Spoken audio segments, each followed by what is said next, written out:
Mm.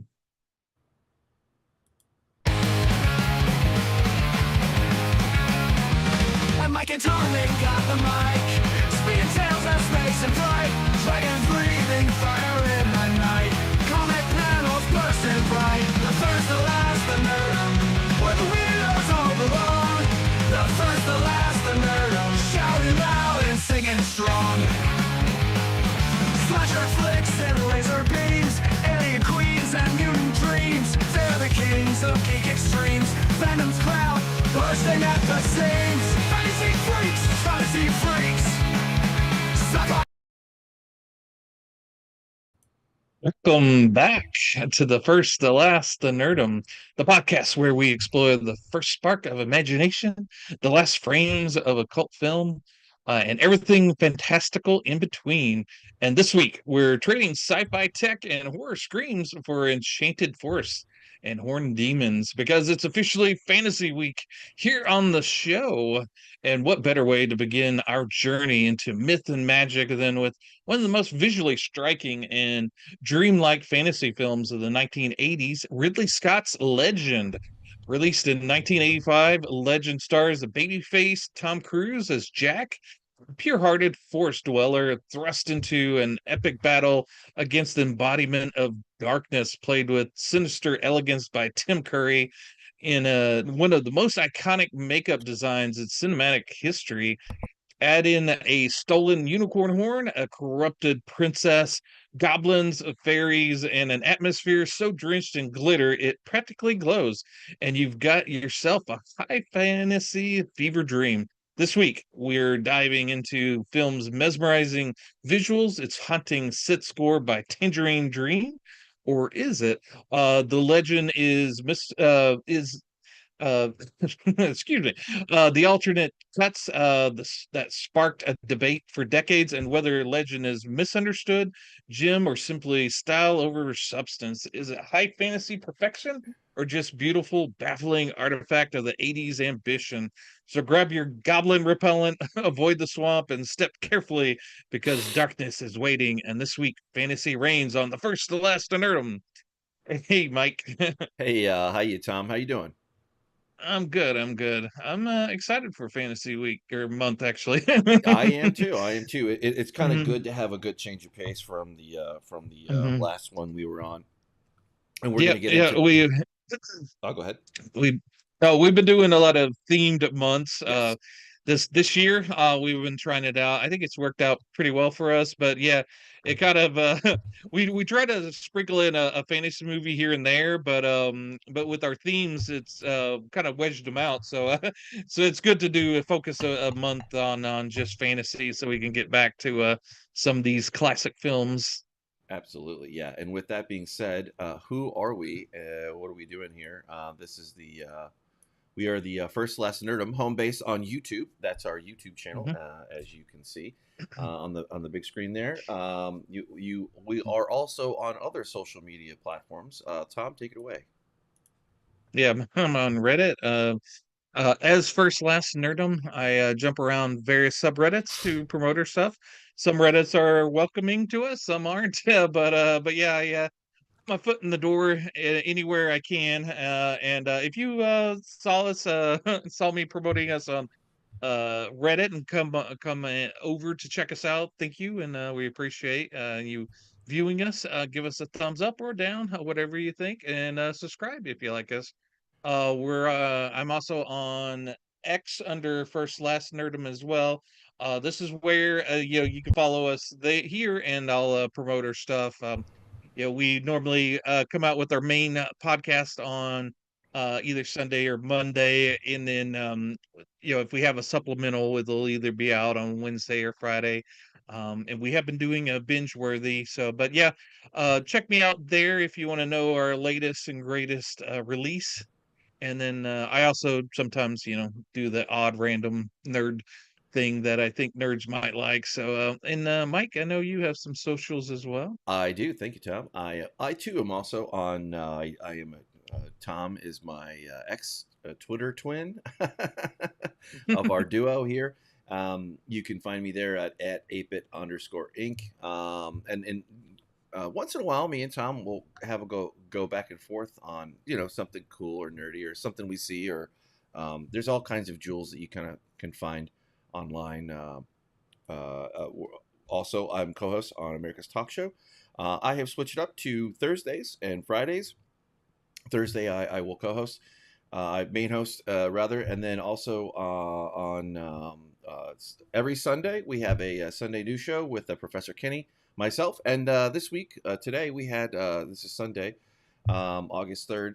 We had a special guest co-host, Chris Simmons, who did a very good job. We had a wonderful panel. And of course, long form content, ApeIt.Ink. That's my website of record. But with that being said, you can always find us, and we want to thank the 438 people who decided to subscribe and stick with us on this crazy journey. We're getting close to 275. This one will probably be 274, and then Wednesdays will be 275. So maybe look out there for something as we crawl our way up to 300. So maybe give us a couple ideas if you have something that you want us to do special for for the 300th video that we do.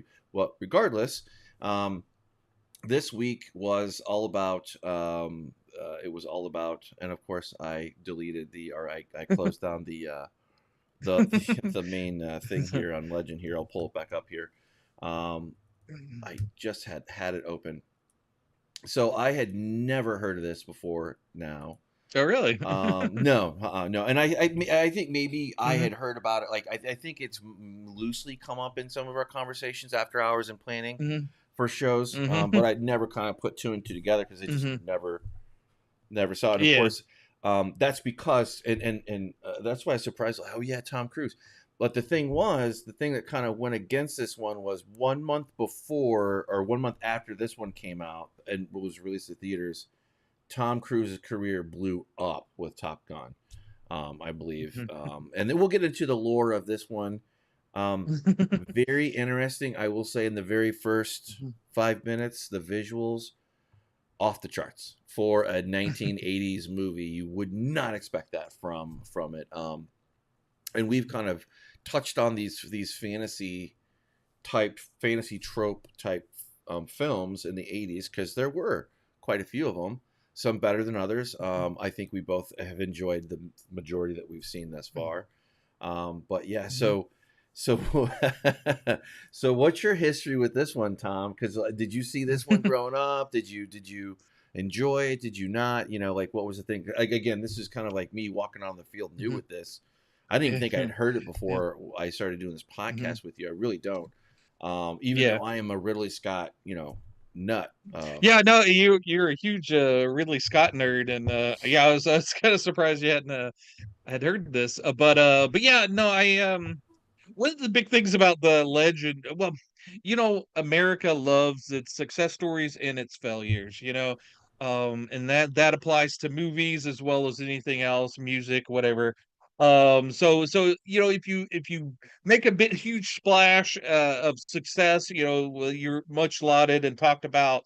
But if you spend a lot of money on a movie and it flops huge, that's always big news. That's not something that just started lately. It's always been the case. So Legend, famously was a flop, and and then they made news stories about it. So for the most of the for when it first came out, I didn't see it in the theater. I just heard about what a big flop it was, and probably wasn't a great movie, blah blah blah.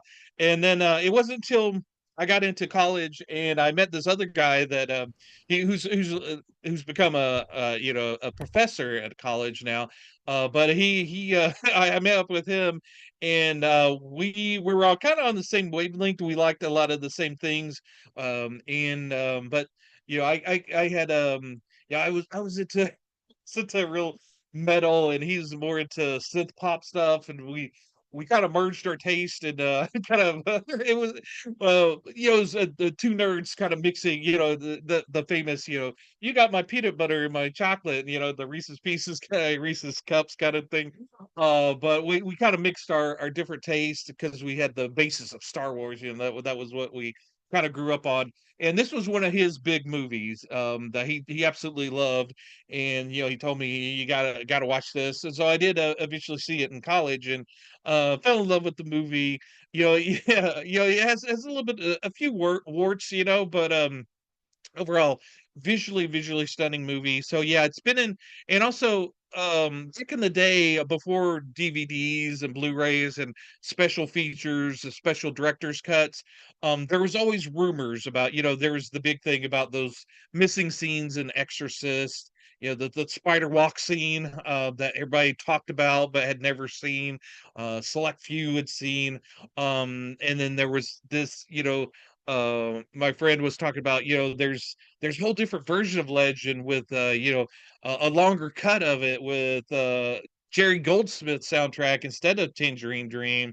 And there's this famous missing scene, the fairy dance scene that's been forever lost. And somebody with we talked about the Wicker Man last week, and there's the famous apple orchard scene that's been lost to time and probably never be regained. But it's sometimes you would get you would hear about these underground VHS tapes of special cuts of movies and whatnot. And then if you were kind of lucky to get that. But we didn't actually get to see the director's cut of this movie until it came out on DVD in the 2000s. And so that was the version I watched this time. I'm not sure which version you saw. There's I was looking at the online stuff, and it looks like there's the I think the UK version, which is 95 minutes.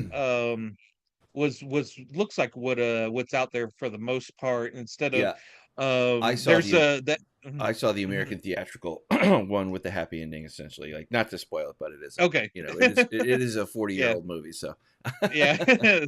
So yeah, that's I believe 89 minutes, and with the Tangerine Dream soundtrack. And then the one I watched was the director's cut, which is 113 minutes. So yeah, a bit longer, hour and 53 minutes. In the But yeah, so Legend. It's more of a fairy tale than a fantasy movie. It's got a lot of kind of a mix of European and Western kind of influences on fairy tales. It's not steeped in too steeped in um, European sort of fairy tales, but it does mix a little bit of maybe a little bit of Christianity in it. And it's kind of an interesting mix. Not your traditional fantasy story. And it's written by the screenplay is written by William Hertzberg, I think is how you pronounce his Hortzberg, last yeah, name. Hertzberg, yeah, Yep. that's correct. And the people that are close to our channel may know him as the guy that wrote the book Falling Angels that Angel Heart was based off of. And we covered Angel Heart a year or two back. Yep. And but yeah, he was doing screenplays at the time. And Ridley Scott, he rather wanted to work with scripts as opposed to basing stuff off of books and Right. whatnot. He felt like, you get to the heart of things with the screenplay as opposed to, trying to wrestle with a book and try to, get the goods out of that. So he went to William Hertzberg and asked him if he would write a fantasy screenplay for him. And unbeknownst to Ridley, William had been working on his on his free time. He was writing these little fairy tale stories on his own, not thinking they would ever get published. So he was over the moon with being able to write a screenplay for this movie. Yeah, And the didn't he want to adapt Tristan and Isoda?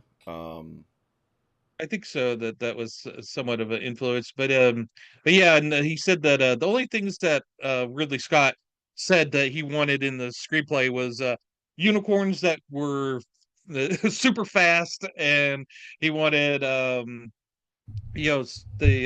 that the character Darkness be called Darkness. And that there be this adventure quest story. Yeah, It was very, very beautiful. I think there were some warts. That's a good way to put it. That was very interesting. I think had it had a little bit more polish and maybe had a little bit more time in the oven, maybe something could have been more a little bit bigger than what it was. But it certainly held its own, it held my attention. Mhm. It some of it feels in the 80s and some of it feels timeless, like really honestly, like Mhm. like it could have been made in the 90s, or Mhm. it's just very it comes with it is kind of like a fever dream. Like and I mean that in a positive way, Mhm. and a little bit like a nightmare too, not as it's a piece of junk or it's whatever. It is kind of giving that impression of a dreamlike or nightmare-like quality in certain parts as you get to know these characters. There were some things that stuck with me that are like, huh, in another universe, in an alternative reality, I wonder what would have been like, if this would have been Tom Cruise's big break, and then Mhm. he would have been the de facto fantasy, king, or protagonist, maybe, but I did find it very interesting, and for my understanding, this was not for originally envisioned. It had to be toned down, because what we got was actually Mhm.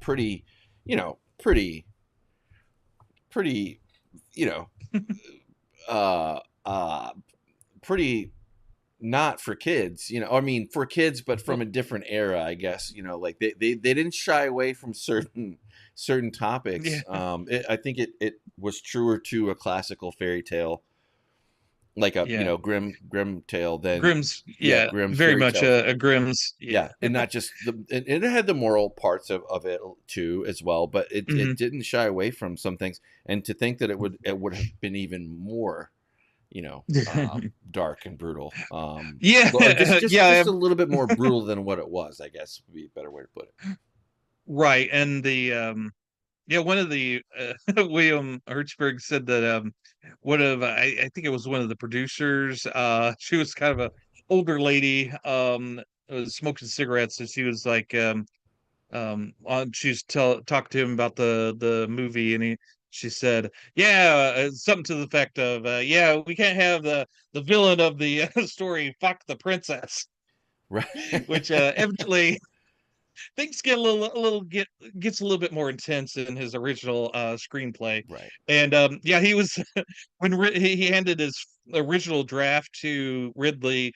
Ridley was like, perfect, this is great, and took it off. And William thought, this would be filmed exactly. He'd worked on a lot of Hollywood screenplays, but this was the first one that kind of got greenlit. And he expected, that the movie to be made exactly like it. And then he realized, no, what Ridley was saying perfect to was that it was perfect because the executives, film executives would snatch it up and want to do it because it was so good. But there's certain parts of it, evidently it had like hordes of hundreds of goblins and different things in it. And at the time, even today, would be quite expensive to do. It would be more on the level of, say, Lord of the Rings, probably. So they had to scale it down for the and, budget and because they only had 25 million. well, and the thing is, it does try to reach for that Lord of the Rings, kind of Yeah. scale in some ways. Uh-huh. Doesn't quite get there, but it's compelling and frustrating, I would say. Mhm. It exists in this weird space where it's too dark for kids, a little bit too cartoon, too childish for adults, but somehow it makes it more interesting, than if it would have just done one or the other. It didn't play it safe, and Yeah. unfortunately, it didn't quite land in that Disney commercial space, Yeah. because it was its own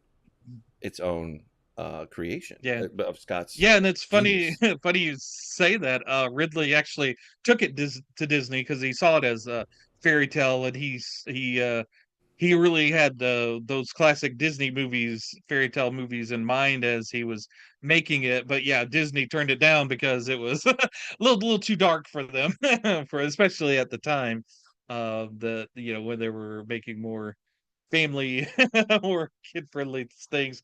And then yeah, and even on the commentary track that I listened to on the, I got the special Arrow Blu-ray. Where is it? Oh, here it is. The special Arrow limited edition Oh, let me go to Blu-ray, the big cam the here. big screen. But yeah, a really cool cover for it. But yeah, it has both the theatrical version and the director's cut in it. Doesn't have the UK version because I think different rights holders to that. It's got a couple of commentaries. Ridley Scott does the director's cut, and Paul M. Salmons, who did a book on Ridley Scott's career, does the theatrical commentary, and there's tons of extras. They talk to cast and crew. There's like a lot of the extras that were on the 2000 DVD release. They're all here as well. So this is sort of a all in one package, along with some newer stuff that Arrow has done. I think this came out in 2021 or 2022. But yeah, they haven't upgraded it to a 4K yet, which I don't know if they ever will. But yeah, hopefully worth tracking down if you want that. There's also, I think, an Ultimate Edition that the studio came out with. I think Universal, but yeah. Yeah, and I guess I'm looking back over my the version here, and I guess I had seen the director's cut because this one is an hour and 53 minutes. Oh yeah, I don't know why I thought that I would be saw it. yeah, I don't know, because this said the more complicated ending, and I'll leave it there. Should we touch on the how it finishes up? Yeah. Because there are differences between the thing, but it kind of goes into play. I did I did end up watching this a couple times because it it's not complicated to get into. It's just there is a lot of layering on there. Like in some things, the only thing that Mhm. really pulled me out was like I feel like they did the Goblin voice. I feel like the Goblin and Fairy voice were kind of the same effect. And the difference was just if it was slightly more feminine or masculine between the two, and that kind of pulled me out a Mhm. little bit. But aside from Yep. that, yeah, you can kind of get over that. It's so weird how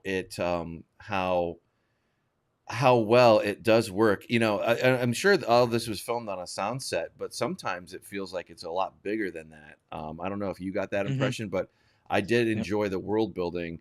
And like I said, the first 5 minutes of it is just, like when you're coming into this world and you're kind of seeing the Mhm. interaction with darkness and you don't see them. That's the other thing too. I think that Mhm. helps. You don't Mhm. see who the baddie is until more than midway through or so. You Mhm. get a good solid look at Tim Curry, and it doesn't look like Tim Curry. And then when you see Mhm. once he arrives on scene and makes his splash, because you've heard him this whole time, you just haven't seen Mhm. him, or you've seen his Yeah. appendage, kind of Mhm. reach out or whatever. But like Mhm. when he kind of comes through, it really is impressive. I will Makes a say. presence, yeah.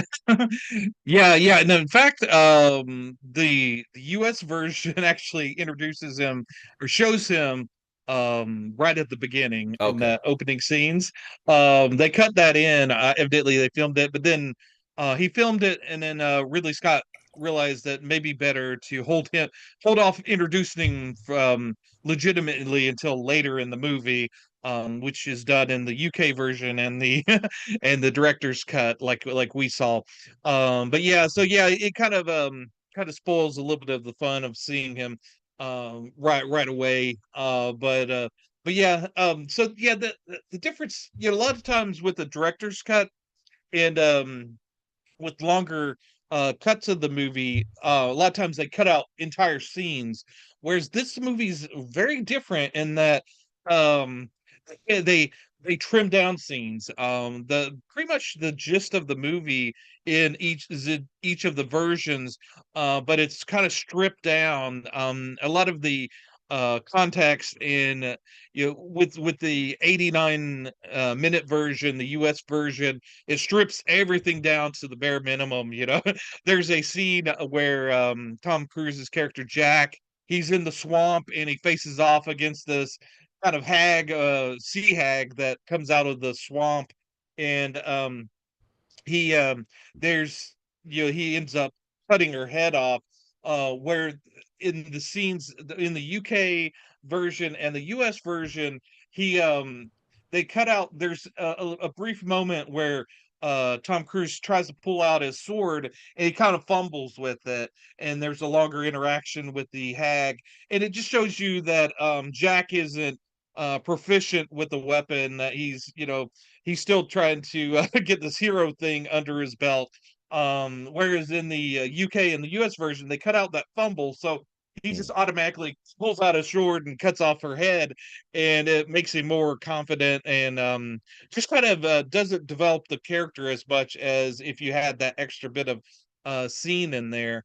So yeah, so you get the basic story with even the most stripped down version of it, but it's much more fuller, and kind of gives you a better understanding of the characters in the longer version of the movie.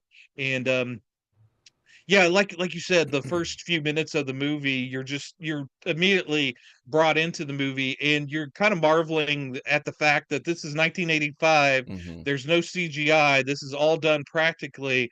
It's all done. This whole forest, this magical forest, is in the huge Pinewood Studios. The famous James Bond studio Right. where they did that big submarine scene in one of the movies. And so this is a huge studio, and they were able to recreate this forest. In fact, all these birds and different creatures had crept into this thing, and so this was sort of almost like a living forest with birds and everything, the wildlife that was going on at the time. Even though you had some real trees, you had some polystyrene trees, but yeah, everything kind of covered in glitter, like we said at the top of the Oh show. yeah. Well, and everything really works very well. Like if you stop at any particular frame, it looks really good. It does not Mhm. look like it was practical effects in the 80s, mid Mhm. 80s. Never mind that. Yeah. It works very well. Again, the world building, I'm always a sucker for that. That had me right off from the get go all the way through. Mhm. The only thing that kind of pulled me out was it just kind of seemed like the voices were just didn't quite. I don't know what I was. I guess I was like maybe expecting kind of like a little bit more uniqueness. I mean, aside from darkness, aside from Tim Curry's character, his were like spot on, but just the goblins were just a little bit more too raspy or whispery or whatever you Mhm. want to call it. Mhm. But all in all, if that's your only minor, your minor thing Yeah. against the goblins, it's your, the you have this kind of essentially forest Peter Pan character and Jack, who's Tom Cruise Mhm. character, and he is not an imposing. You don't think that he's the main. Really don't think that he's the main antagonist. The protagonist when you see it, when you start watching, you don't. You just kind of he kind of just blends in with the forest. It's Mhm. very small character in that, and then until you realize a little bit later on that like, oh, he is the guy. Like as you get to know the Yeah. characters and whatnot, it lends the credibility to his growth as a character of like this. Mhm. I wouldn't Yeah, quite yeah, call when you him quite reluctant, like as like or nervous as as Lord of the Rings, as that those kind of characters, but he definitely has his is a little bit more believable, but it doesn't take too long to find him as the main hero. yeah. But Yeah, no, very young Tom Cruise. And like you said, when he first introduced to him, he's this little forest dweller, that you almost think maybe he's mute at the start, when she's kind of talking to him. He's much it doesn't hold the presence of a No. hero. He's is very very timid, and was wanting to show this lady, Lily, the magical nature of the forest. And Mhm. yeah, he's not not an imposing kind of character. And it's interesting that you said that the goblin character Blix and the Gump, the fairy elf guy, had similar voices, because it's actually voiced by the same lady, Allison Playten. Really? Um, yeah, the elf Gump, he's played by David Bennett, but he's German. And when they showed it to the producers of the movie, Yeah. they weren't happy with David Bennett, because he had a German accent, and they didn't want a German speaking elf, which Yes. it is what it is. Which yeah, Ridley Scott said that he really enjoyed his performance and enjoyed his voice, but I guess he'd been under pressure, and Hmm. allowed Alice, even I kind of I don't know. Gump is one of those fascinating characters. He's you don't know what kind of age he is. You believe him as this world, this kind of mysterious fairy creature, Right. because he's so kind of unreal looking. At the time, he was 18 or 19, but he was only a little over 4 feet. So he had that kind of magical kind of aspect to him. This elven quality, and then I guess with her voice speaking for him, kind of gives him kind of a also kind of a offset kind of a vibe as well. So it worked for me. But yeah, he's so intense in how he looks at things. And with the awestruck eyes of Jack, he's kind of he becomes kind of the leader of the thing. And I Right. think with Jack being more not the traditional imposing hero type, that allows for this character Gump to kind of take control of things.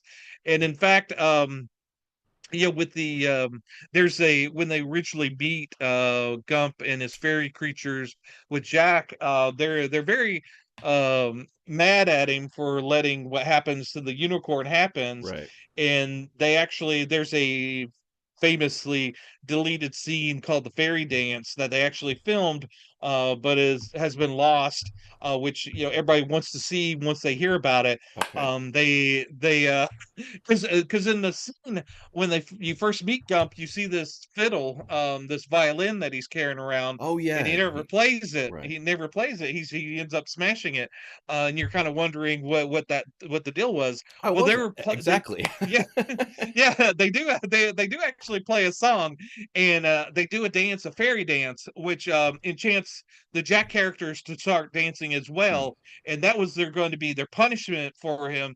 They were going to make him dance until he dies. And Huh. and then he comes out and says he did it for love. And that kind of stops them from killing him, and decides to, okay, well, that's a forgivable sin. And they start working with him. But that would have been a lovely kind of extra layer to the whole thing, to have that in, and gives the whole fairy creatures a little bit more sinister kind of vibe to them as well. Whereas in this movie, the way it is, they're more kind of played for humor than anything else. Yeah, like they're whimsical almost. Whimsical, absolutely. Which is weird because whimsical in this movie doesn't work because it is darker. The tone is ominous. That they didn't spend any time on the whole point. You just get it. Okay, and what I mean by that Hmm. is that like they're in at first you see this world with the unicorns and it's pure or something like that. Um, Pure enough anyway, as far as innocence goes, or broad general concepts that are loosely attached to maybe other religious elements, as a background or tapestry that you can loosely kind of fit up with just about anything. But they're in spring. Things are growing, things are alive, things are well, and then this happens, and Tom, Jack is there, and you have Lily, and and she is, in a way, she kind of takes she shares half of the sin with Mhm. Jack. And Yeah, then very much like Adam and Eve, yeah. Sort exactly, of, yeah, yeah. yeah, yeah, exactly. Like, Mhm. again, loosely, there's a loose tapestry on the Mhm. background. You can very much, kind of see good, Mhm. evil, light, dark. They it's more about Mhm. light and dark than anything else. But the funny thing is, to my point that I'm trying to make, is the all of a sudden the things get darker, it gets colder, it gets Mhm. there now, the world is in winter, and this is kind of just Mhm. instinctual to these characters, and you believe it too. Mhm. It just goes into, because this movie, it does a lot in the short time that Mhm. and it did even more in the, because the other, Mhm. correct me if I'm wrong, the US theatrical version was cut down, Yeah, from 89 minutes. yeah, to Yeah. the what we saw. So we had a lot more, Mhm. a lot more, 20, 30 more minutes with all this material. Yeah. And it was used very effectively. I could see where I'm glad I got to see the and I'll put it up on here, the The longer version that I cut of it. did, Yeah. because it was, I think it gives a better a better toss to the movie, a better go of it, so to Yep. speak. Yeah.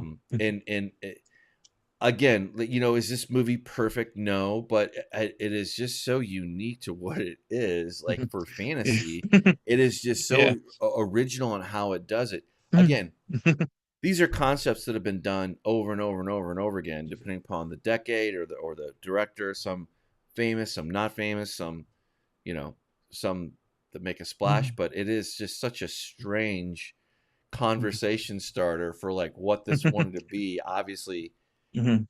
I would argue that it was trying to be high fantasy. I don't know, that it Yeah. necessarily.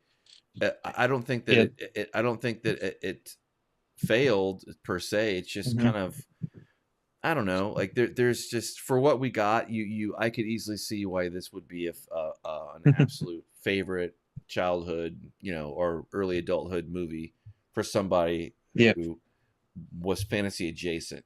This is, and I'll touch Mhm. on more on that later, if I remember it a little bit later on when we get toward the end of the show. But it is a little bit of a spoiler, in my Yeah. thinking. But anyway, Yeah. the makeup artist and the practical effects people, are gods, that made this. I'll just say that, like, Yeah. they easily. Yeah, Rob Bottin. Yeah, he did famously did the Thing.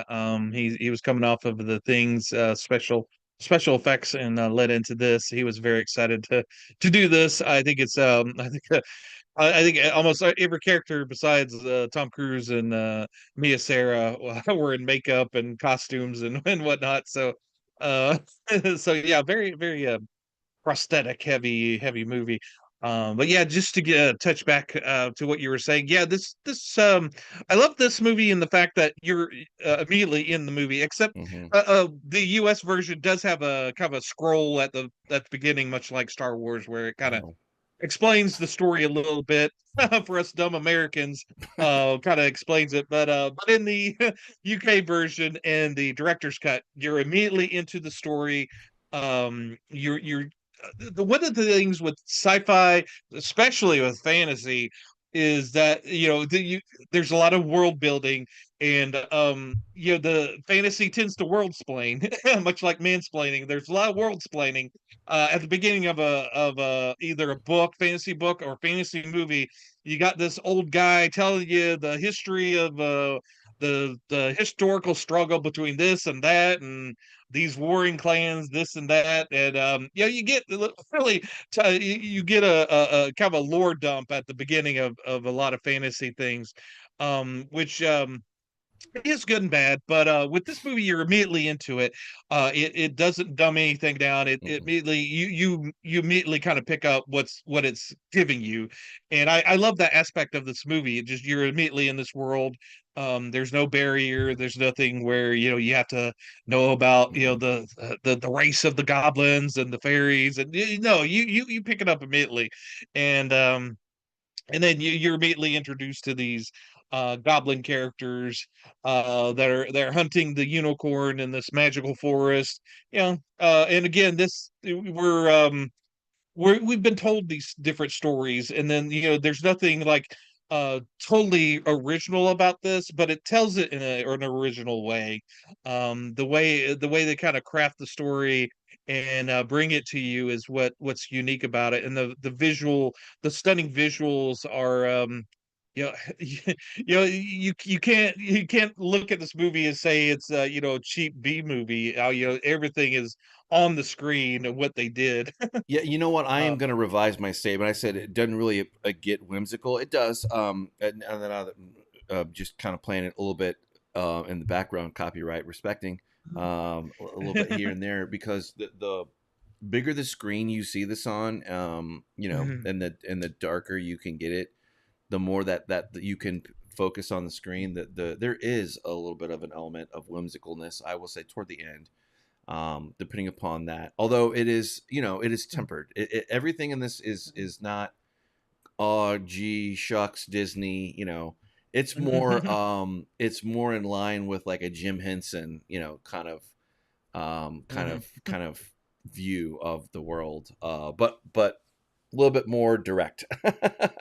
It doesn't take too long to really like these characters, and you see some of the things work very well. Like I mean, just I'll try to find a picture of him with him in his armor, that he had on him. We've seen in a few different things here, um, with the chainmail or whatever. Like, yep, there we go. Yeah. That alone, you wouldn't think that would work so well, but it does. It really kind of shows that he is the chosen one to fix this mess, I guess, or to throw in the, I don't know what you would call it, the one to fix it, or the hero, but it really does work with him, and you can't help but think maybe I don't know what could have happened, like for a series like this to spawn. You could very easily see a whole world building, kind of a series of things come from this, had it been, had fortune been a little bit different and a little bit more kinder, to when this came out. Yeah. But the irony, though, with there being 4 different cuts of this, there's the TV version, I think, which we didn't really talk about, Mhm. but it's kind of throw that Mhm. away. But you have, the different US, the UK, or the one that we saw, the director's cut, and then you Mhm. like, as you said, there was the original version had, or excuse me, the soundtrack, excuse me, Mhm. Orange Tangerine versus Goldsmith, right? Jerry Goldsmith. Yeah. Yeah, Yeah. like that. Yeah. Yeah. You essentially have like a completely, I mean, you just wonder like what could have been. And again, I keep going back to this. This was done in 1985. Just remarkable. That Mhm. the level of quality that you got, and to think that they even did this with 25 million. I have no idea what that's worth today, but Mhm. Yeah. that's Yeah. Yeah. not The cheap. the only Yeah, one of the great regrets that Ridley Scott says is he wish he had like $5 million more on the budget, 30 million, so he could have had a little bit more action to it. He wanted more action. But yeah, he said he's happy with the director cuts now. But yeah, just a side note on the chainmail that Tom Cruise wears. Do you know what actually that chainmail is made up of? Mm-mm. It's smashed out beer bottle caps. Okay, you If can. you Yeah, you know what? You can. I don't. And if you're not listening to the video version of this podcast, like I have the mouse here, and you can just see it on his right shoulder in the scene that I have on screen. The kind of the serrated edges of like a smash bottle cap, but otherwise they look all. That's really funny. Well, they did a good job. Yeah, and I wouldn't have guessed that. yeah, and that made it much lighter to wear. And um one of the things A couple of the stories were kind of interesting about Ridley Scott. I guess he's very he's of the moment, and sometimes he'll get taken with an idea, and much maybe to the detriment of the movie, and then other people kind of have to like guide him. He's like a loose train from the way they talked, and you kind of have to get him back on track. At one That's point, funny. Ridley Scott kind of got obsessed with Jack, being like the Green Men legend, that we talked about with the Wicker movie Man. Yeah. Men. But yeah, he's like, maybe he should be green, and he kept talking about him being green, and the screenwriter William Hertzberg, he was like, I don't know about that, and he goes, maybe even lizard like, and and finally William said, do you think Lily would fall in love with this green lizard guy? Right. He goes, yeah, I guess you're right. Yeah, so he got back down on that. And at one point, with the chainmail, he didn't want him to have sleeves. And the designer guy, he's like, he's going to look like the Jolly Green Giant without those sleeves. And yeah, he was like, no, yeah, he doesn't need sleeves. And he's like, well, you got to think practically with Tom Cruise. You know, he's going to be banging around in that underground thing, and if he's bare armed, he's going to get banged up, and we'll be constantly having to cover up the bruises and all this other stuff. And so he goes, "Oh yeah, okay, yeah, he could have the sleeves."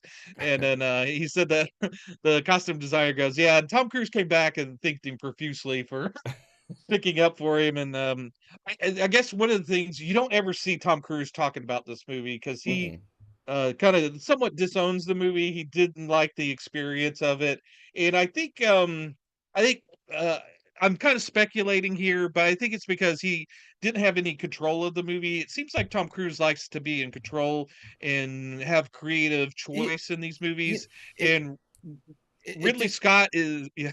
Yeah, it did seem like Tom Cruise was a little bit more mute in this film than I would have expected him to be. Right. Aside from it being very early in his career, which I think is exactly what we saw. But go on, sorry. Yeah. Yeah, and, Ridley Scott, I think he's very driven, and he kind of, he's not really open up to suggestions and whatnot. And even Mia Sara, who said that she had a crush on him at the time, but she said, maybe if she was in awe of him, but she goes, maybe if she didn't have the crush and wasn't, like, starstruck with him, that she would have been a little bit more upset with him in the way that, he kind of railroaded it, kind of everything around. And even it seems like Ridley Scott is kind of aware of the way he is on the set, because he said that with the special effects guy, the creature feature guy, Rob Bottin, he was on the set every day because he was constantly, helping apply all this makeup Hmm. to all the characters. He said he was there every day, and he said that it's a test of character for Rob, because even after the movie, he's still friends with Rob, and he goes, you have to be really, really a nice guy to still be friends with Ridley Scott after a movie. So even Ridley Scott kind of knows he's kind of a prickly character during the making of a movie. Yeah, I could see that, and, Um, and I think that kind of goes to Ridley Scott has a very great mind, and is a very good writer in and of himself, for what he does. an artist. Yeah, absolutely. Yeah, He does do a lot of art. total package kind of thing is what I'm getting at. Mm, But the other thing though is that I think the thing with Ridley Scott is there just is no such thing as soft edges. There is no kind of dulling or softening it, and you can kind of see that back and forth with the studio for just the fact that you got so many different cuts. There was mhm. a lot of lurching back and forth, but when it all does work out though, it's like this secret genre, the secret that genre fans of fantasy that are really enjoy fantasy can kind of trade around like some underground thing. So if you were a kiddo and you stumbled on this on HBO or USA or wherever you saw it in the 80s or 90s, you know you had this thing that's magical and weird, that has Tom Cruise in it. It's directed by Ridley Scott.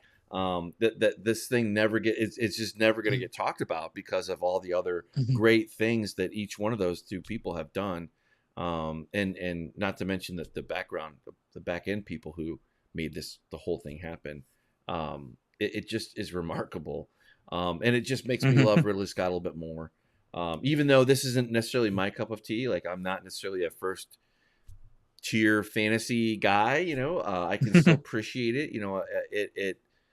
It's somewhere there in between, not quite Lord of the Rings, but it could have very easily been with, Ridley Scott says, Yeah, give and me you $5 more million. Looking back on it, the studio would have, had they known the future of Ridley Scott and what he did and what he's capable of, with hundreds of millions of dollars. So the fact that he could yeah. pull this off with the talent around him and the studio support, it's a shame that this didn't quite, Yeah, it's lock in it on, the thing and then just let it be itself. yeah, it's one of those movies that has a very unique identity to itself. It's not immediately, with a lot of bigger movies or bigger with fans is that it's very accessible. Movies that are bigger are immediately accessible. You kind of get it. With this movie, you have to take a minute and kind of step back and go, what is this movie? And then if you're willing to accept the movie, you're rewarded. But there's kind of maybe a slight barrier to entry Hmm. to this movie that maybe puts it off for certain people. But yeah, if you're willing, and also again, there's like you said, there's that dichotomy of it being a dark movie, but Hmm. also kind of geared towards kids. Ridley Scott wanted it to be a PG movie. He wanted it to be a kind of a holiday movie where a family would go to see it. But he has that darker aspect to his storytelling that maybe put off maybe maybe that family audience that would have been more receptive to this. But he's staying true to the vision of the story. To dumb down, say maybe darkness, Right. you would lose a lot of the weight of the movie. So it's I love it for the aspects that maybe put it off to other people. In fact, I think with Siskel and Ebert was a little bit more accepting of this movie. Siskel He's said, "Yeah, it very was one of the negative on worst it. movies." Yeah, but it was like a bad dream. He Yeah, he yeah. couldn't wait to forget this movie. He was very, very, very bad on this movie. Yeah, But and I don't think that's fair either. But then again, he didn't. no, Then no, he wasn't necessarily commenting on the theatrical version. So of course, being fair to be fair, but I yeah, still, absolutely. even had I seen the other any other version of this, there's still um it works remarkably well, and you just have you just kind of can't help but think of like what could have been had this just Right. been a few Well, degrees different, or and the other really amazing thing too that I was doing some research on this, and I'm sure you'll touch on it here. The correlation with another franchise that did make it very big and has become, in the hearts and minds of kids from the 80s, 90s, every decade that I've been on this earth till now, and that's still true to this day. But mhm. I'll leave that off to the side for us to kind of go back and touch on anything we didn't miss or anything that you wanted to Yeah, highlight, because I certainly want to give this movie its due. It's just yeah. it's darkness and what legend taught us about fantasy and what could be. You again, Mhm. there's only a few things that pull the I just didn't care for, and that's just the goblins and the fairies. The voice acting was it was okay. It was just too much. Um, I felt it was too dumbed down and childlike for my taste. Like I would have much preferred, that. But I guess with all those birds, there were so many birds and so much ambient noise, they had to redo everything in post. Yeah. So I think that probably didn't help what I'm talking about. But again, like that's just a minor point. And I'm not a big music guy, but the singing here worked very well. Sometimes with Mhm. Disney, kind of gets operatic, and it's like, okay, you know, Like when it doesn't work for Disney, it's you kind of get distracted. But when it does work, it pulls you in. And this was, thankfully, from my point of view, when they did sing or they did do musical numbers or they did, it was a heavy part of the thing. It worked. I wouldn't say that it was exceptional, but it didn't distract me from the thing. Like I said, the only thing was the goblins and the fairies were kind of a little bit more, Yeah, yeah. And as far as diffused than I the like. yeah, as far as the music, yeah, Jerry Goldsmith, he also did the soundtrack for or the score for Alien, which he says was one of his worst experiences making a score, because he did Ridley Scott didn't work with him. He liked to work with the director for the soundtrack or the score, and Ridley didn't make himself available. He didn't really feel like his input was accepted. So yeah, very very tumultuous experience with Alien, and which is kind of interesting that he was brought back to do Legend. Jerry Goldsmith didn't really like reading scripts beforehand. He liked to see the finished movie to create his score because he felt like you don't really get to the heart of a movie until it's actually been made, and that's when the music is best created.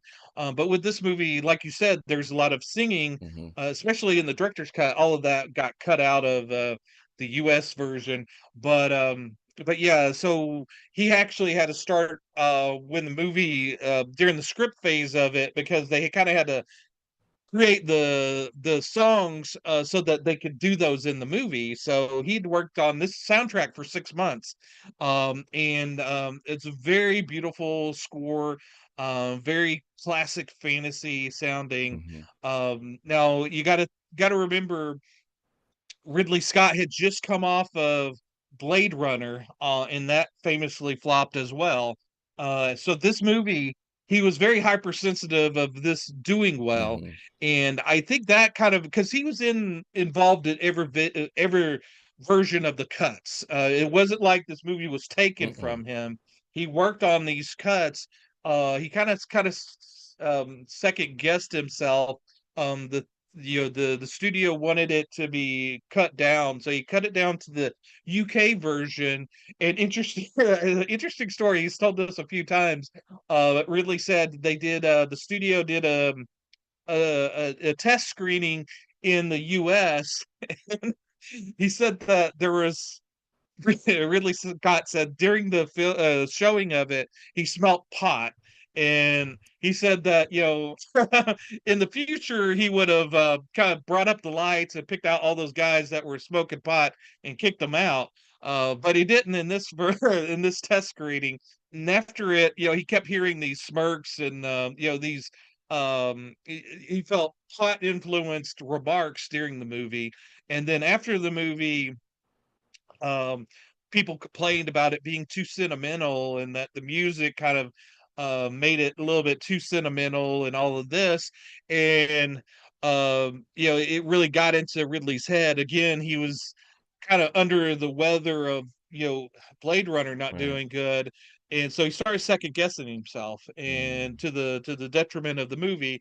It even trimmed out even more of the movie for the US version, and he stripped out the the beautiful Jerry Goldsmith score and went to it felt like to draw in because the studio wanted a teenage audience, which was big at the time. They had to have the teenage audience for this movie for it to do well. So he decided to go with a progressive rock band, Tangerine Dream, and to bring in that kind of element to it. So they they delayed the movie because the UK got it in 1985. And it didn't come out till a few months later in '86 for the US. But yeah, he he took three weeks off and had Tangerine Dream do the score. And to Tangerine Dream's credit, they have done some really great scores. They did the score for Blade Runner.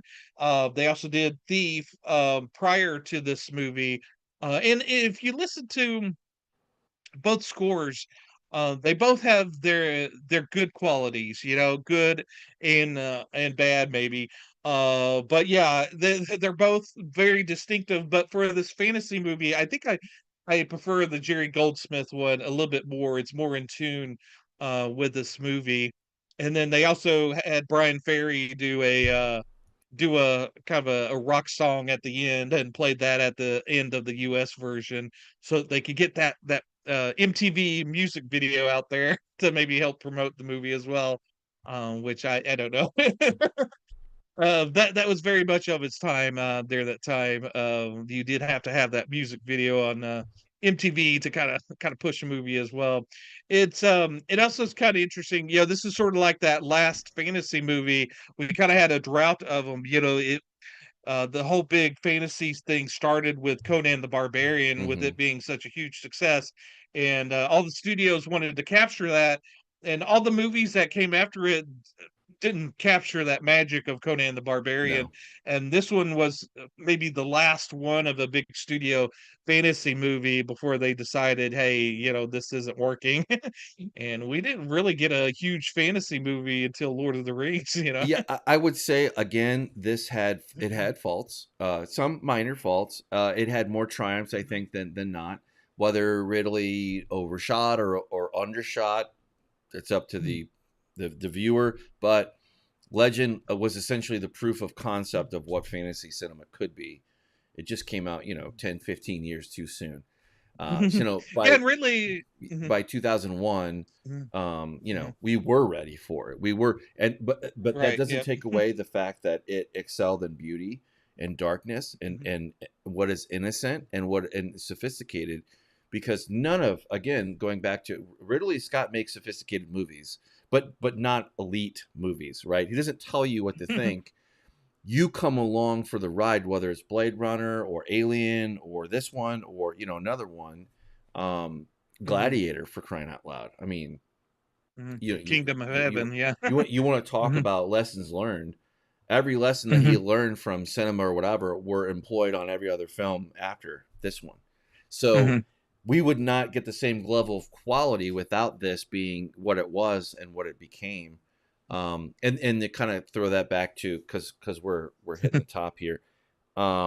Like yep. what I was mentioning was like there is I don't necessarily think that it was in coordination with anything else. I think it was just a happy coincidence, serendipity, that this came out, and then a little bit later on, Zelda, for Nintendo. And the Zelda nerds out there. Apparently, I didn't know this. Like, I got to talk to my brother-in-law. I got to talk to Justin, and I got to talk to my Mhm, sister, because my sister is a big time Zelda fan, and so is Justin. mhm, So I gotta talk to them about this film and see if they know this film, and mhm. like how closely it apes the video game genre. So if there were to be a live action version of Zelda, this one would be. I can easily see that. But anyway, going back to put that, we hardly touched on Tim Curry's performance. I think he was genuinely perfect in this. I Mhm, think the other perfect one would be Sarah, Sarah, excuse me. mhm, I never found fault. I love that. I loved her Lily character. I love that she was independent and strong.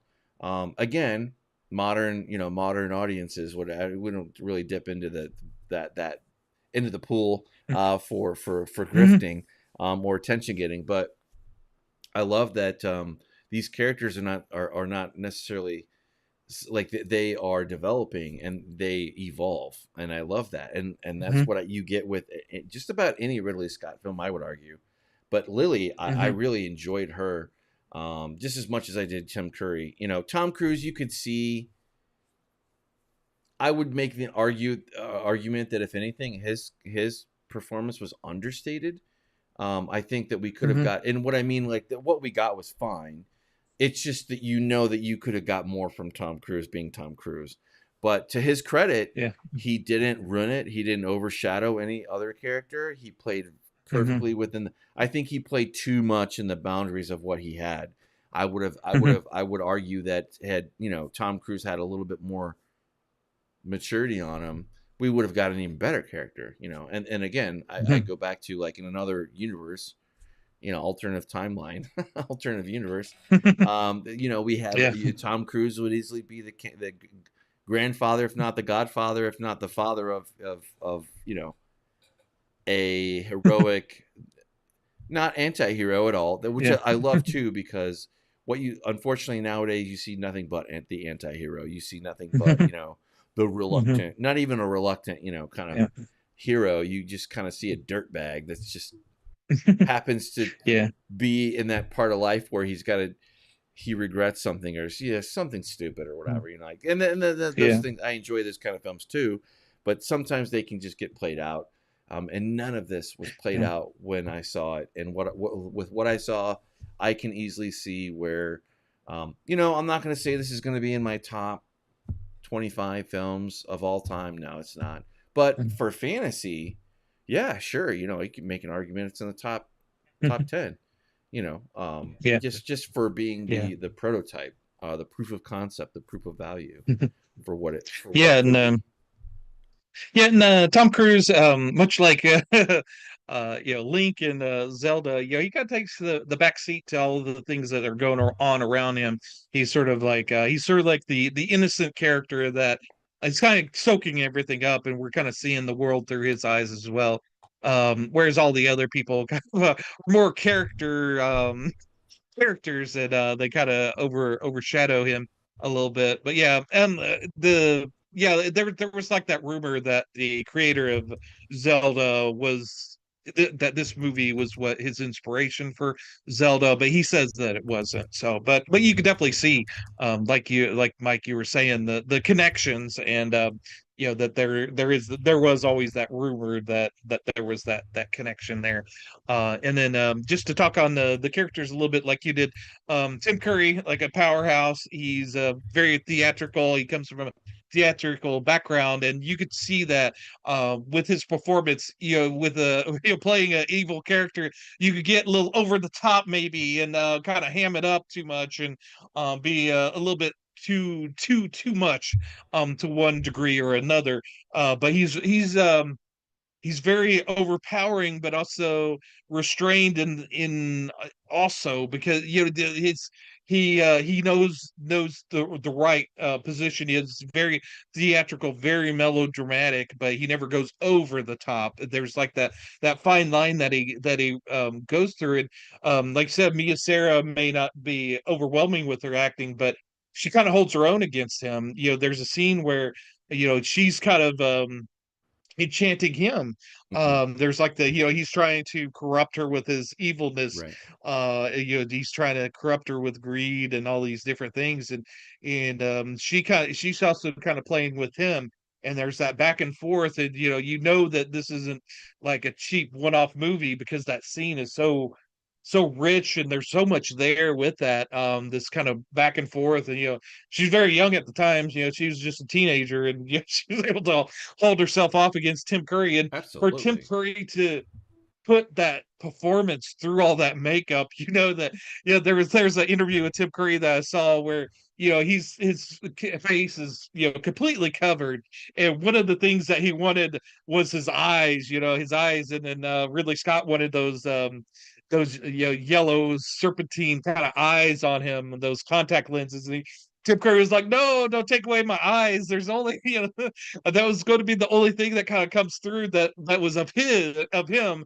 But wisely they did use those contacts because those yellow eyes were just so so magnetic on there. And Right. the fact that Tim Curry can even get a performance through that mask, through those all those restrictions, those teeth, even, that just a credit to him. And I know that he went through like I think it was 3 to 5 hours of makeup, and then Yeah. there's 2 hours of soaking in this bath of solution to get him out Oh of the God. thing. And I think Yes. at one point, he was very impatient and kind of ripped it off, and kind of ripped off his skin a little bit. And they had to He- kind of film around him, and they did the it was kind of a happy accident in that they kind of covered him in they had to do that kind of cloth kind of version of him and then that kind of gave Ridley the idea to maybe hide him until the second half of the movie. So that was kind of to the benefit of the movie, but yeah, he really went through the ringer on that.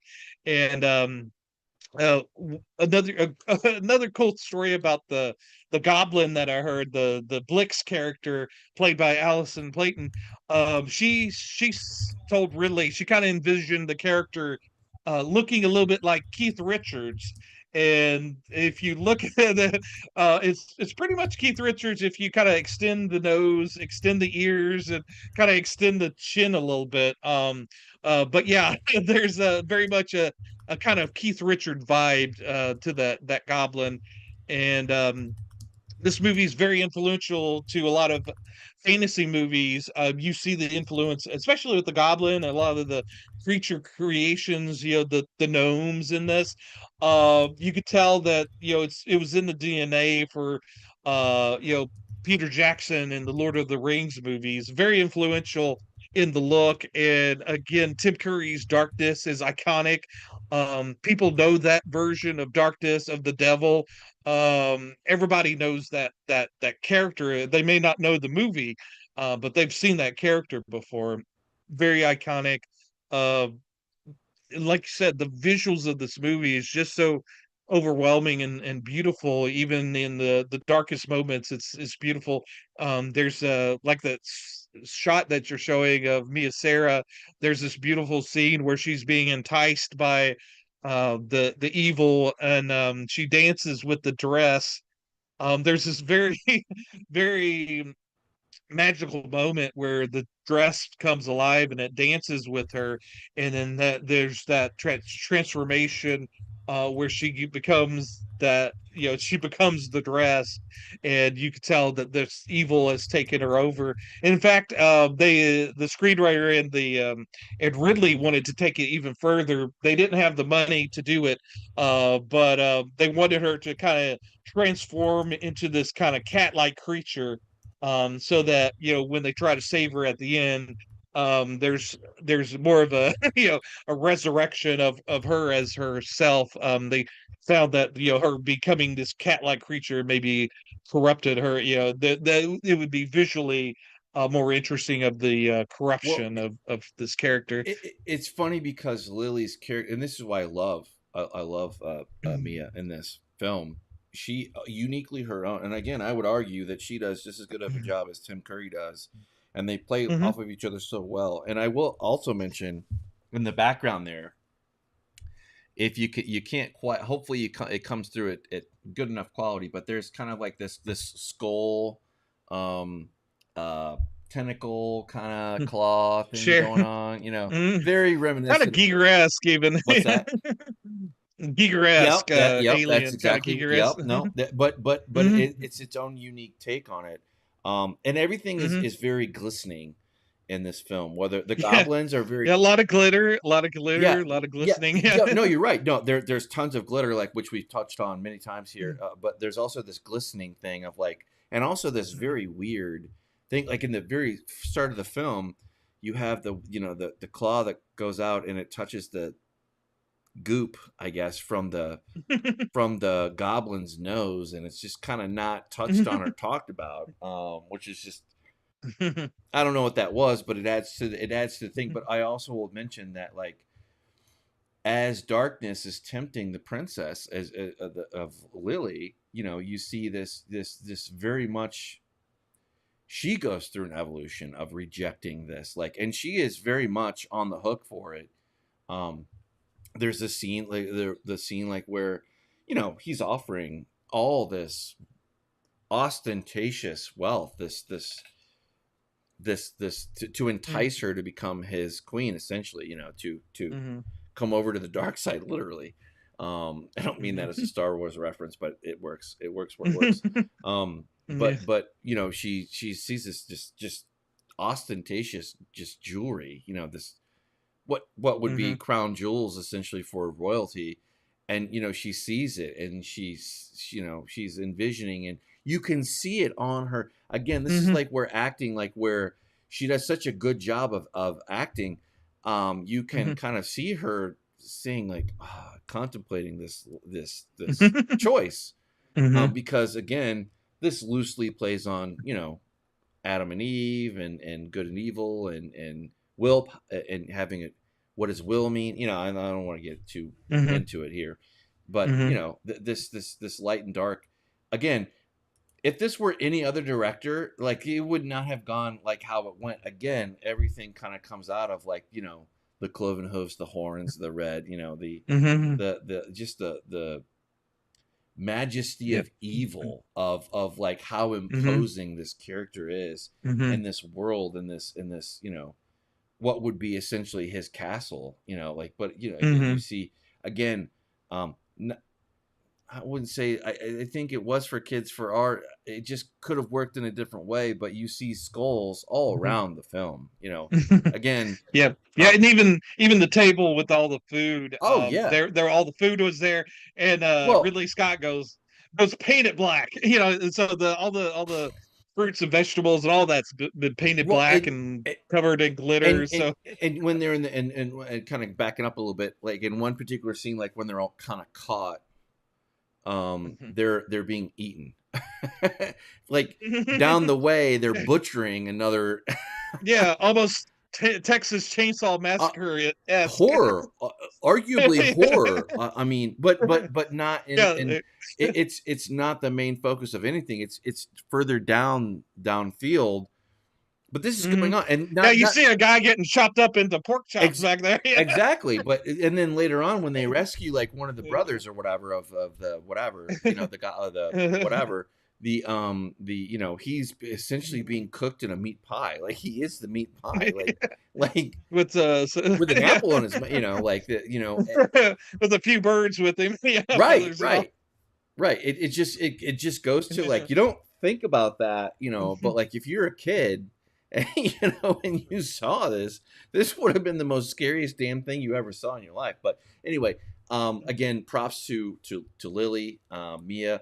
I just wish we had a little bit more Tom Cruise in this. I wish they would have Yeah. done something different with the fairies and the Well, goblins and the there whatever, is but but for what you get, there these are is minor, mhm. minor, minor, you know. Yeah, you do have the temptation of Lily, but you also have the temptation of Jack to a lesser degree. True. There is a beautiful scene, kind of mirroring scene, with the Tinkerbell kind of character in this movie, Una, She's true. Una. who's for the which for the most part throughout the movie she shows that she is shown as a little light. They did it with putting a light on the end of a fish wire and kind of danced it around, which works beautifully in the movie. Very low tech, but works beautifully. And this, yeah. But yeah, she shows herself to Tom. Una does, and there's a scene in the when they get caught in the dungeon and she's the only one that could rescue them. She wants a kiss from Jack for doing this, and there's this very intense scene where he's tempted by Una, who even kind of becomes the image of Lily to try to seduce him, and he rejects it as well.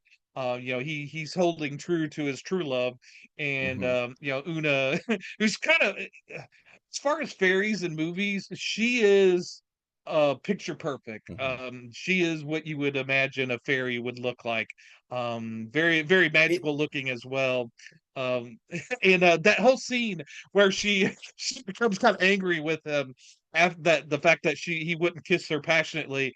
That whole scene is very, very engaging, very beautifully done, Yep. and you really get the sense of both of the characters, their struggles, especially her struggle with wanting to save them, but also being very mad at him. And that whole struggle is played out very beautifully, which wouldn't have been done in another lesser movie. This is has a lot of substance kind of buried underneath it. Well, it did remind me of the old Peter Pan and Tinkerbell dynamic a little bit, Yep, absolutely. Yep, like where there's this push and yep. It has pull, that aspect and to I it. love that Hmm. because the characters stand out more with that conflict, Hmm. and it's Hmm. believable. Although, Peter Pan is, obviously classic, but Tom, again, had we seen Tom Cruise not at maybe a 6, maybe if we saw Tom Cruise not quite at 11, but maybe at 8 or 9, we would have got a completely different movie. That would have just been better. But that again, this works as a proof of concept of what fantasy could have been had this taken off and kind of gone further, because you literally had a checklist that would be replicated and will be long after we're dead, if there's still Hollywood in America and film some kind of a screen in some kind of a fictional thing called cinema.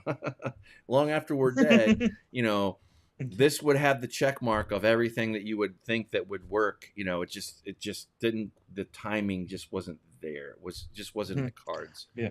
But, and who knows? I was going to say, like the missing scene that we may never get to see the actual fairy dance scene, but with AI the way it is, maybe in the future when it gets a little bit more perfected, we may get you feed in because we do have the audio of it, because Jerry Goldsmith's recorded the song that's played during that.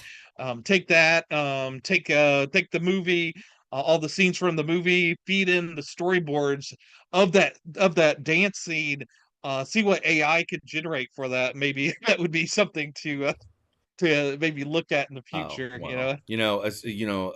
I would say there's going to be a deep cut cross functional, cross pollination of a Zelda fan, somebody who grew up with this, maybe not in our age bracket, but younger, and they're going to know the AI thing, and they're going to know the YouTube thing, and they're going to know the Sony FX3, and they're going to know a drone, and they're going to know all these kind of concepts, and they're going to be able to create a masterpiece. And I'm so excited to see what that could be, and I welcome it. But for today, for now, the beautiful thing about this movie is it's not going anywhere, and it's just a recommendation away. And I think this falls into our sweet spot of finding these things that become, they have a life of their own, and they're very, very much beloved. So although, again, this fantasy just isn't necessarily my first whack at the thing. This is up there. This is absolutely, and what I was saying before, which I hinted at earlier in the show, which is this is the perfect movie to introduce to a person who loves fantasy, isn't a rookie, maybe isn't quite veteran either, but has never heard of this. This is something that they're going to appreciate. Even if they don't like it, they're going to be able to appreciate what this is, if not outright love it in its own way, in its own time. Maybe and it probably works well with someone in their early teens, maybe, that still has that kind of childish kind of fantasy kind of look to things, but also looking for kind of a more of an edge. It kind of plays in that middle ground area. This plays perfectly in the YA space. Really, it does. I mean, absolutely. It's a little bit. Maybe it might be considered a little bit, but for the 80s, nah, not really. The Harry Potter nerds, I would be very interested if you loved Harry Potter and you didn't necessarily grow up. You were more of a 90s kid than an 80s kid per se for your childhood, and you came across this, and you later on went to Harry Potter. I'm really curious. I'm gonna be asking of my political nerd friends. There's a few that are younger, like my sister. I'm gonna ask her. I'm very, very curious for those younger than me, under 40, older than 20, in their 30s. I'm very curious as to that millennial take. That take, and even Gen Z to that matter. But this is something that if you roll across it and you watch it on a lazy weekend, you're gonna love it. You're gonna fall in love with it. There's just too much here to not fall in love with, for it to not be recommended. And again, this goes out as a very strong Mike and Tom, the first last Nerdom recommendation. I think I can safely say that. Any other thing? Do you think we covered everything, Tom? I mean, we kind of went a little long, but this was just such a joy too. This is why I wanted to cover this one, because it was perfect. It was also a perfect kind of break from what we were covering to where whatever we go after this, it was a perfect Yeah. breakwater. Yep. Couple of interesting things with the casting. Fun kind of what ifs. Jennifer Connelly was originally offered the role of Fascinating. Lily, and then but she went on to do Labyrinth. Mhm. But she suggested Mia Sara, which they eventually got, which I think it worked out for the best. For the Tom Cruise role of Jack, they actually wanted Johnny Depp, which would have been a very interesting choice for this. And they also looked at Jim Carrey, which would have been, very interesting because of what maybe he become later. But yeah, that would have been maybe more of a comedic kind of a side to this. But another thing, Pinewood Studios, where they filmed this, they filmed 80% of it. They had about 3 weeks of filming left, Um, and the whole thing burned down. They think that there's some gases that may have kind of built up at the top of it, and the whole thing during a lunch hour, the whole thing burned down. And Ridley Scott took it in stride, like everything he does. He kind of, it didn't break him. He um, he went and played tennis because he liked to play tennis to kind of clear his mind. He went and played tennis, and then the next day he was ready to start filming mm, again. Yeah, they only lost 3 days of filming because of the okay. fire. What he did was he switched gears. The scene where they first meet the unicorn, obviously they were going to film it on the stage in their forest, but they didn't have a forest anymore. So they went out, they had saved some of the trees. They took some trees out to the garden in the back of the studio and filmed it there, which you Huh. can't tell that, No. you really couldn't tell that there was any difference in there. They had still some of the winter scenes, like with the the I think the campfire scene where with the fairies, they had to rebuild that portion of the set. So some of the minor stuff they were able to refilm, or rebuild some of the sets to get those scenes. But they were actually able to, to finish the movie without it really looking any different through the whole Hmm. thing. Um, and the scenes where the Jack character dives into the water to rescue the ring. They they actually used like a 10-year-old to jump off of the rock, so it looked much bigger than it was. And they had Ridley Scott's daughter at the time, which was she was 6, setting up there when the 10-year-old Jack jumps off. So scale wise, it looked much bigger than it actually did. And then when Jack plunges into the water and goes down to get the ring, that was filmed in Florida. Hmm. Almost, they said like 20 feet away from like alligators that were swimming around in the swamps of Florida. So the waters of Florida, That's funny. just kind of interesting. Yeah, I was gonna say too. This reminded me a lot of Maleficent, of the Yep. Disney, the live action, like just briefly, Mhm. for Tim Yeah. Curry and the male Yeah. version of Maleficent. But Yeah, and also think it would be a very good companion piece it would for be. another movie we covered a few months ago, A Company of Wolves, Yep. because they're both kind of fairy tales, Hmm. kind of on the darker side. All both filmed in these studio forests Right. that kind of give their own kind of magical, surreal kind of aspects to them. And then let's we're I think we're right at the end. Yeah. We could talk a little spoilers. I like there's 3 different versions of the end of the movie. Hmm. There's the UK version where both Jack and Lily kind of run off into the forest together. The US version's the same way, same thing, except for it fades to darkness laughing, which gives it kind of a sinister kind of feel to it. Maybe he isn't quite done with, and he's coming back maybe. And then there's the director's cut, which I love. It adds a scene with Lily and Jack where Lily gives him the ring, and they talk about she's she kind of says, maybe I'll be back tomorrow. Will you be here? And Jack says, oh well, I'm always here. Which kind of gives you the thought that this is kind of a magical moment between the two of them. She kind of knows that she's a princess. She comes to visit this forest, but that's not her world. And this is Jack's world. And maybe Jack is kind of bound by Right. the forest. Maybe he's a forest creature. And this is maybe the last time they see each other. Hmm. She's saying, hey, see you tomorrow. And then maybe she has all the intention to seeing him tomorrow.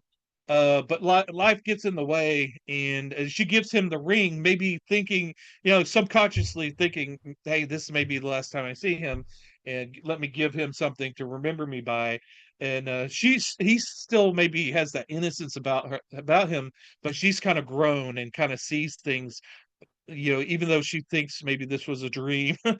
She's kind of gone through it, and so it's kind of a bittersweet thing where when she goes off and she kind of waves at him for the last time, and then he runs off into the forest alone. There's that sense of happiness, but there's also that kind of sadness as well, Hmm. which kind of plays kind of beautifully for this movie's Well, kind of ending, which I think is like the best ending. yeah, it gives it a little bit more complicated, Yeah, absolutely. roughage on it. But Hmm. I would say if you can, my recommendation, I think you would maybe agree with me. Watch watch Jerry Goldsmith's score, the director's cut. It Absolutely. has just had such a more visual engagement and than a narrative one, um, and appreciate it for what you see rather than Yeah. what it isn't.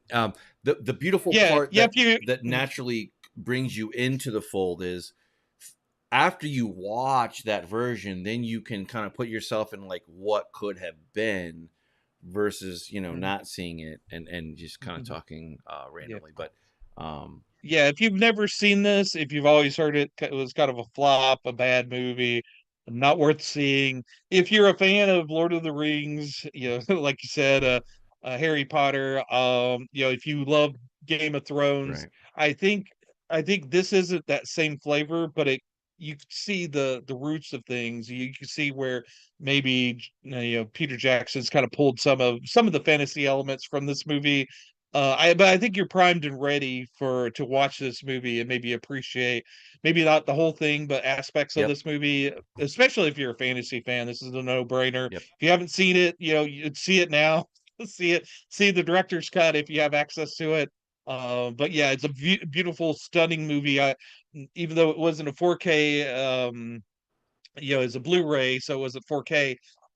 It still looked magical. It was beautiful on my TV screen. It's just a They, beautiful, beautiful movie. right, yeah. Even if you don't appreciate the story of of Legend, the just the beautiful aspects of it is just, Well, it's worth seeing. some of the Mhm, most interesting films that we've covered are the ones that fail. Maybe it being conventional or mhm, commercial, but they succeed at mhm. being unforgettable. That is Yep. the quintessential definition of a cult classic. And again, this is just one that pulls you in more and more, and you Mhm. just kind of. I could easily see that me watching this film over the next few years. Retouching it. Yeah. But again, part of that is sharing it with somebody. Kiddos. This is perfect to watch with kiddos. If your kiddos are teenagers or young Mhm. adults, whatever.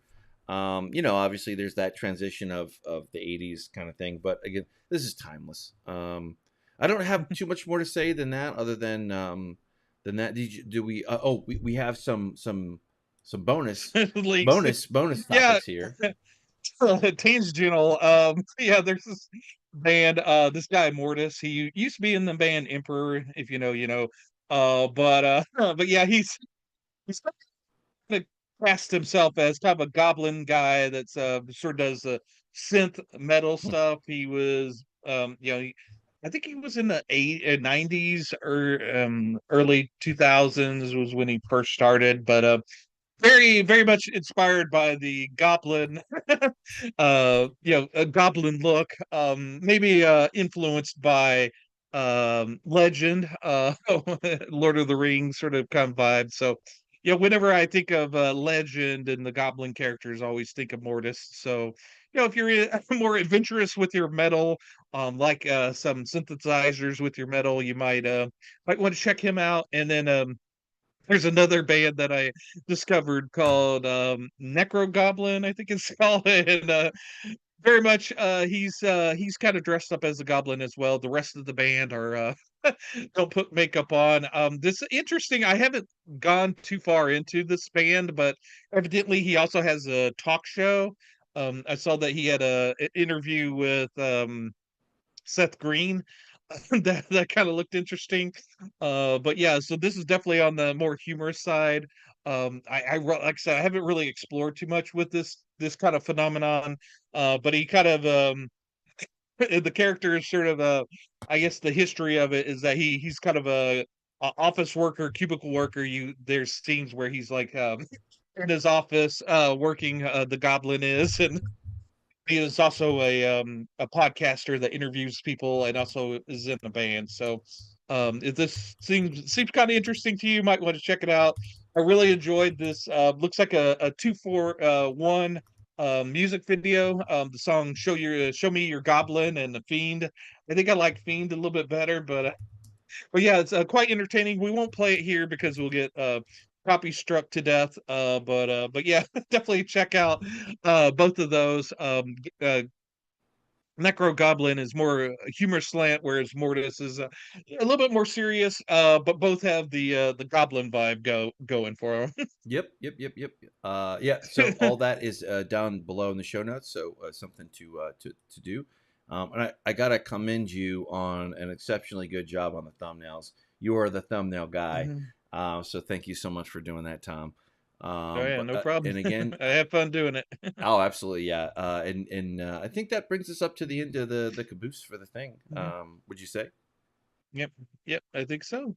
As Yep, always, we probably went a little. We always try to aim for a shorter show, but time is I what it mean, is. But hopefully you enjoyed. this thing is done from love and from our enjoyment from it. So, Mhm. it is what it is. But we are always It available is. on the First Last Nerdom or First Last Nerdom on YouTube. You'll always find us. This makes 274 when we publish it. Yep. We went live here, and we love this film. And I know I know I speak for Tom when like I'm looking forward to the next one we do. I think Mhm. this one was so Yep. cool because it was a good change of pace for where we were at and where Yep. we're going. Just a perfect movie for Ridley Yep. Scott, young Ridley Scott, young Tom Cruise, young Mia Sara, Yep. all the people that made Tim Curry as well. But Mhm. I certainly enjoyed it, and I know you did Yep. as well. But I've been Yeah, Mike. anytime I think about this movie, I immediately want to watch it again. Yep, So yeah, it was one really of those truly. movies that were definitely in the chamber to. I always wanted to pull the trigger to watch it with you on the show. So it's one of those that yeah, bucket list ones. So yeah, we're finally getting around to those. So we've been around for a few years now, and we think we could do our favorites justice. So Absolutely. yeah, hopefully you agree. If you do, give us a like, maybe a subscribe, and then we're happy to have you along for the journey here. And I know this is kind of a cult classic, so hopefully when we do a cult classic, a lot of times we get a little bit more eyes on us than normal. So Plus, it's hopefully, from the '80s too. We hopefully. have the '80s going for us too as well. But we'll see. Mhm. Yeah, absolutely. Yeah. But yeah, if you enjoyed this, hopefully we did it justice for you. If you think so, let us know. We always enjoy engaging with the audience with comments. Absolutely. I've been Mike. And I'm Tom. Watch.